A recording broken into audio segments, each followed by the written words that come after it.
말 그대로 웹 호스팅은 내 홈페이지를 보여줄 도메인을 샀으면 그 도메인이 붙여질, 그러니까 포워딩 될 위치의 서버예요. 말은 좀 어려운데 제가 직접 웹 호스팅 업체를 보여드리면서 설명을 해드리겠습니다. 일단 어떤 상품으로 해야 되는지를 알려드릴 거고, 도메인을 취득하는 방법도 알려드릴 거예요. 업무적으로나 상업적으로 쓴다면 유료 도메인을 써야 되고, 그렇지 않고 그냥 내 개인적인, 그냥 일반적인 도메인이다 그러면 웹호스팅 업체에서도 아이디별로 기본 도메인이 나갑니다. 가장 먼저 도메인을 취득하는 방법을 알려드릴게요. 도메인은 나의 인터넷 주소라고 얘기할 수 있고요. 보면은 이런 도메인이 있는데 싸고 비싸고가 아니라, 참고적으로 우리 한국에서는 co.kr 또는 kr을 가장 많이 합니다. 물론 .net도 많이 하고요. 이 도메인에 붙는 뭐 샵, 비즈 다 의미가 다 있는 건데, 일반적인 경우에는 .com, .net, kr, co.kr로 주로 합니다. 어디서 도메인을 취득하든 도메인을 검색을 먼저 해야 돼요. 아이디를 만들 때도 내가 만든 아이디를 다른 사람이 쓰고 있으면 못 만들듯이 도메인도 마찬가지입니다. 도메인을 검색을 하면 신청할 수 있는 도메인이 이렇게 체크가 돼요. 도메인을 여러 개 만들 필요는 없죠. 그리고 중요한 거 하나, 도메인을 만들려면은 이왕이면 큰 웹 호스팅 업체에서 도메인을 만드셔야 됩니다. 이유는 뭐 작아도 상관은 없지만 도메인의 만료일에 연장이 돼야 되잖아요. 그게 자동 연장되는 게 아니라 결제해야 연장이 되거든요. 근데 이제 살다 보면은 지금 같으면 도메인 언제 또 내년 이맘때쯤 연장하면 되겠네 그러겠지만 좀 힘들어요. 그게 도메인을 연장을 하고 문자나 이메일 서비스로 의무적으로 알려줍니다. 그 한 두세 달 전부터. 그러니까 아무래도 좀 규모가 있는 데에서 자동화 시스템이 되어 있으니까 그런 거를 활용을 하시면 되겠고, 도메인을 취득했으면 도메인에 1차 IP와 2차 IP 주소를 넣는 게 있어요. DNS 주소를 넣어야 되는 게 있는데, 그게 웹 호스팅 업체에서 호스팅을 받으면은 도메인을 붙여야 되거든요. 그 호스팅에 붙이기 전에 같은 웹 호스팅과 도메인 하는 회사에서 하면은 쉽게 돼요. 1차 도메인, 2차 도메인. 그런데 도메인은 A사에서 취득하고 웹 호스팅은 B사에서 하게 되면은 A사에서 취득한 이 도메인의 IP 주소, 1차, 2차 IP 주소를 웹 호스팅 받은 업체 거에다가 동일하게 맞춰줘야 돼요.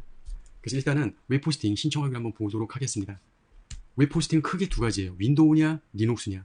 당연히 거의 리눅스를 씁니다. 관공서나 일반적으로 큰 규모에 있는 경우, 독특하게 어떤 ASP를 써야 되는 경우에만 JSP 같은 거요. 윈도우 호스팅을 받고, 물론 JSP 리눅스에서도 돌아갑니다. 거의 리눅스 호스팅을 받아요.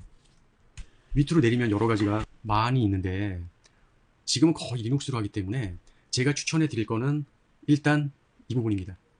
그러니까 어느 호스팅 회사나 제일 저렴한 게 있고 제일 플러스적인 부분이 있어요. 근데 갑자기 홈페이지를 만들자마자 고객들이 막 접속을 해야 되는 업종이 있죠. 그런 거 빼고는 거의 사람들이 접속을 안 해요. 내가 알리기 전에는.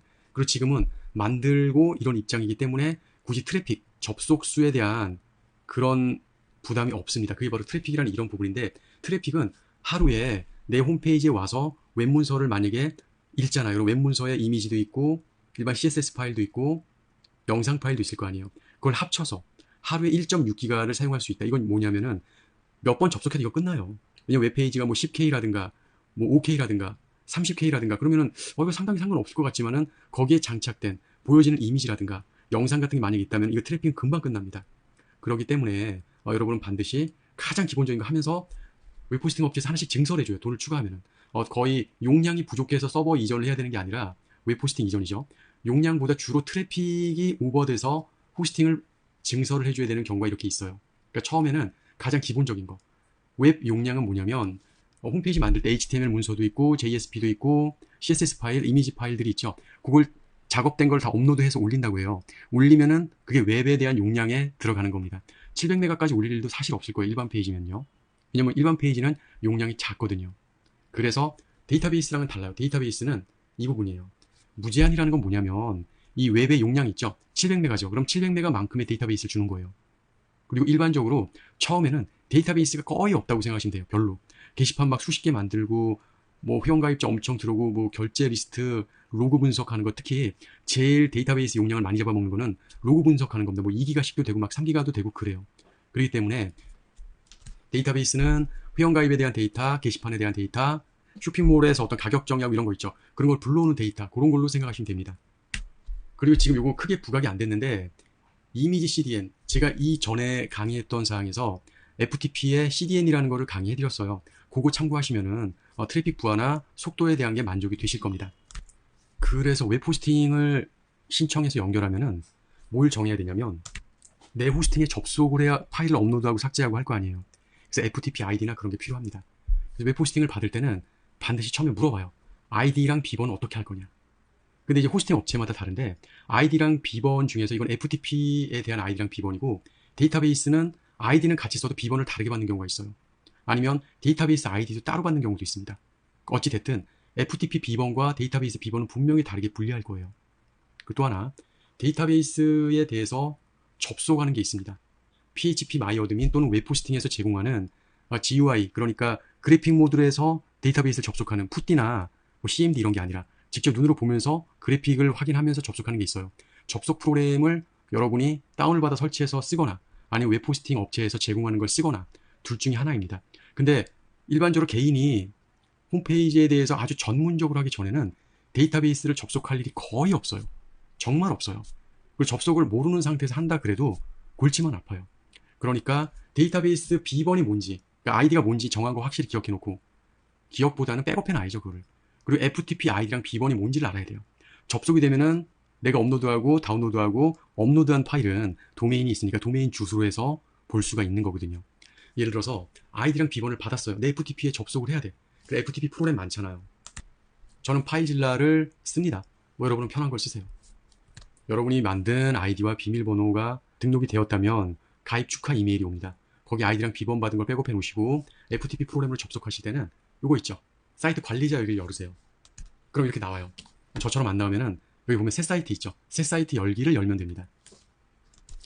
호스트는 여러분이 등록한 도메인 있죠. 도메인 포워딩 할 때 정의했던 여러분의 도메인, 아까 취득했던 도메인을 넣는 거예요. 그리고 제가 아까 처음에 그냥 개인적으로 사용할 거면 도메인 취득하지 않아도 웹 호스팅 업체나 이런 데서 제공하는 기본 도메인이 있을 거다 아이디로. 그러니까 드림이버 0이라는 아이디로 이곳에 가입을 했더니 이렇게 도메인을 줘요. 이것도 도메인이에요. 앞에는 내 아이디가 들어간. 마치 유튜브에는 뒤에 멘션이라고 해서 내 아이디가 들어가고 인스타도 마찬가지고 다 그렇게 요새는 돌아가고 있잖아요. 그런 식으로 FTP 주소를 넣으세요. 여러분이 할당받은 아이디 또는 등록한 아이디. 사용자 이건 뭐냐면 FTP의 아이디예요. 웹 호스팅을 신청했을 때 최초로 만들었던 아이디가 있을 거 아니에요. 그 아이디를 넣으시면 돼요. 비밀번호도 마찬가지입니다. 그 웹 호스팅 업체에 로그인하고 쓰는 아이디가 아니라 FTP 아이디랑 비밀번호를 분명히 정했을 겁니다. 프로토콜은 이렇게 설정하면 되고 다른 건 볼 필요 없어요. 능동목 이런 거 중에 기본 문자세 그냥 자동 감지 고급 만질 필요 없어요. 이쪽에는 여러분이 홈페이지를 만든 폴더가 있어야 돼요. 그 폴더는 여기서 골라서 들어가시면 돼요. 저장된 폴더. 이쪽에는 FTP 접속을 했을 테니까 막 이렇게 카테고리가 복잡하지 않고 나의 할당된 폴더가 있을 거예요. 그 폴더에 들어가서 나름대로 이미지 폴더나 이런 거 만들고 파일을 여기서 오른쪽으로 업로드를 하시면 돼요. 그렇게 해서 이제 웹 파일을